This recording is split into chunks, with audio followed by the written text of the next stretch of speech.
Hi ಎಲ್ಲೋ ನಮಸ್ಕಾರ. ನಾವಿವತ್ತು ಕರ್ನಾಟಕದ ಪ್ರವಾಸಿ ತಾಣಗಳಲ್ಲಿ ಒಂದಾದ ಹಿಮವದ್ ಗೋಪಾಲ ಸ್ವಾಮಿ ಬೆಟ್ಟಕ್ಕೆ ಹೋಗಿದ್ವಿ. ಅದರ ತುಣುಕುಗಳನ್ನ ನಿಮ್ಮೊಟ್ಟಿಗೆ ಹಂಚ್ಕೊಳ್ಳೋಕೆ ಇಷ್ಟಪಡ್ತಾ ಇದ್ದೀನಿ. ಬೆಂಗಳೂರಿಂದ ಸುಮಾರು 220 ಕಿಲೋಮೀಟ್ರು ದೂರ ಇದಾಗಿದ್ದು ಸುಮಾರು 4.5 ತಾಸಿನ ಪ್ರಯಾಣ. ಬೆಂಗಳೂರಿಂದ ಮೈಸೂರು, ಮೈಸೂರಿಂದ ಗುಂಡ್ಲುಪೇಟೆ, ಗುಂಡ್ಲುಪೇಟೆಯಿಂದ ಹಿಮವದ್ ಗೋಪಾಲ ಸ್ವಾಮಿ ಬೆಟ್ಟ. ಬೆಟ್ಟದ ತಪ್ಪಲಿನವರೆಗೂ ಅಷ್ಟೇ ಖಾಸಗಿ ವಾಹನಗಳಿಗೆ ಅವಕಾಶ ಇರೋದು. ಬೆಟ್ಟದ ಮೇಲಿಗೆ ಹೋಗ್ಬೇಕಂದ್ರೆ KSRTC ಬಸ್ಗಳ ವ್ಯವಸ್ಥೆ ಮಾಡಿಕೊಟ್ಟಿದ್ದಾರೆ. ಇದು ಬಂಡೀಪುರ ಅರಣ್ಯ ಪ್ರದೇಶಕ್ಕೆ ಸೇರಲ್ಪಟ್ಟ ತಾಣವಾಗಿದೆ. ಬೆಟ್ಟದ ಕೆಳಗಿಂದ ಬಸ್ಸಲ್ಲಿ ಕುಳಿತು ಬೆಟ್ಟ ಮೇಲೇರ್ತಾ ಹೋಗೋ ಪ್ರಯಾಣ ಮನೋಹರವಾಗಿರುತ್ತೆ.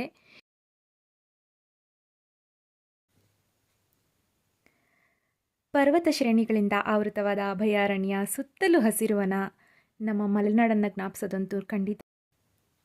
ಪರಿಸರ ಪ್ರೇಮಿಗಳ ಕಣ್ಮನಗಳಿಗಂತೂ ರಸದೌತಣ. ಒಂದು ದಿನದ ಪ್ರವಾಸಕ್ಕೆ ವಿಹಾರಕ್ಕೆ ಒಪ್ಪುವಂಥ ಸ್ಥಳ ಅಂದರೆ ತಪ್ಪಿಲ್ಲ. ದೂರದಲ್ಲಿರೋ ಕಾಶ್ಮೀರಕ್ಕೆ ಹೋಗೋಕ್ಕೆ ಆಗದೇ ಇದ್ದರೂ ಇಲ್ಲಿಗಾದರೂ ಒಮ್ಮೆ ಭೇಟಿ ಕೊಡ್ಬೋದಲ್ವಾ. ಬೆಟ್ಟದ ಮೇಲೆ ವೇಣುಗೋಪಾಲ ಸ್ವಾಮಿಯವರ ದೇವಸ್ಥಾನ ತುಂಬ ಚೆನ್ನಾಗಿದೆ.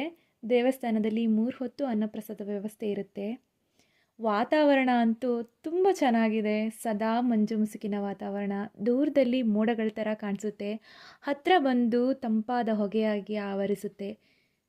ಒಮ್ಮೊಮ್ಮೆ ಹತ್ರ ಇರೋರು ಕೂಡ ಕಾಣಿಸೋದೇ ಇಲ್ಲ. ಇದು ನಿಮಿಷಕ್ಕೂ ಬದಲಾಗ್ತಾ ಹೋಗ್ತಾ ಇರುತ್ತೆ ರೀ. ಅಬ್ಬಬ್ಬಾ, ಜೋರಾಗಿ ಬೀಸೋ ಕುಳಿರ್ ಗಾಳಿ ಒಳಗೊಳಗೆ ಕಚಗುಳಿಯ ನಡುಕ ತರಿಸುತ್ತೆ.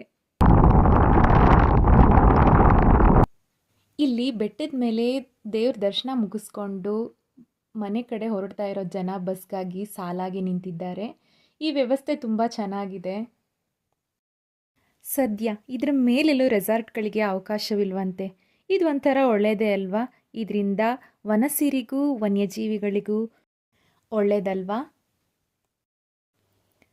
ಈ ಪರಿಸರ ಎಂದೆಂದೂ ಹೀಗೆ ಇರಲಿ ಅಂತ ಆಸೆ ಪಡ್ತೀನಿ.